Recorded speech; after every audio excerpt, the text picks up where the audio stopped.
In a baseball player's life, they're going to get into a slump. It's inevitable. There is no exact answer and a way to get through it. There's a few tips I could give you. There are 3 tips that I want to give you to help a player in a slump. You got to break down what he's doing, see if it's just bad luck, maybe check out the player's outside life. First thing you want to do is break down the player at the plate. Try and see if it's his timing when he's at the plate or maybe where his hands are. As an example of Jason Hayward. Jason Hayward kept his hands out his whole career, and when he came to Chicago, he started slumping. So he got together with his hitting coach, and they told him to keep his hands closer to his body, and now he's becoming the player he once was. Then you want to go into the competition. You want to check out the last few teams you played and see who was pitching for them. Maybe they have their number 1 pitchers going against you. Then you want to check out the future competition and see how well they are, look at their records, and maybe your players can get back in a groove after not playing as well the past few games. As Robert K. from the Forbes said, slumps can't be explained. Teams will go into them, so will batters, pitchers, and more rarely even fielders. Been a part of baseball since the game was born more than 140 years ago. Bad luck also comes into play in baseball. From what he's saying in there, he's saying slumps can't be explained. Slumps can't be figured out. There's no exact answer on how to fix a slump. Bad luck comes into play in baseball many times. Bad luck also comes into play in other sports, but more in baseball. Bad luck could be such as you're hitting the ball really hard, but hitting it right at players. There's certain times when you feel bad luck is on the other team's side the whole time. You could be on the field and a ball is hit at you and it hits a spot in the dirt and pops over your head. That's happened to me a few times.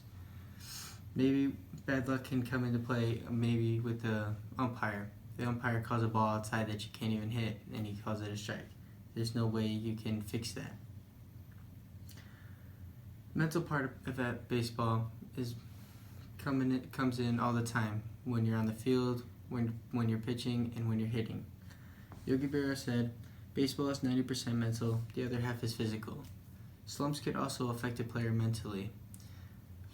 Slumps can make a player not want to play the game of baseball anymore. It makes them want to quit. Even if they're getting paid millions to play, they don't want to be out there affecting the team negatively. They also look into superstition. Maybe a player's superstition has been affecting him recently because he can't find his lucky pair of socks. He doesn't think he can play well without his lucky pair of socks, or maybe he has to borrow someone else's glove because he lost his, so it doesn't feel right. Then you want to go into the player's outside life. Put yourself in the player's shoes, and being a student athlete is probably one of the hardest things a player can do. They have so many things going on in life, and their life does not revolve around baseball. You want to see if maybe the kid has a job, and after baseball practice he's going to his job until 12 a.m. and then going to school again the next morning. You never know what could be going on in a player's head. Then you want to go and check out, see if his family's okay. You want to talk to him about if his family's doing all right, and if his family isn't doing all right, maybe give him a week off and help him keep his mind straight. Then school. Maybe see if there are any big tests or exams coming up to where a player can't keep his mind straight on baseball. Maybe he's got to go to his tutor for his last test. Maybe he's got to retake one. He's got to skip a practice. You got to let players maybe sit out a few practices so they can put their mind straight for school. So because they're a student athlete, they're a student before an athlete. In conclusions, there are many factors that can come into a slump. To help him, you should break down what he's doing, see if it's just bad luck, and check on the player's outside life. All of these factors could play a huge part on how your player plays.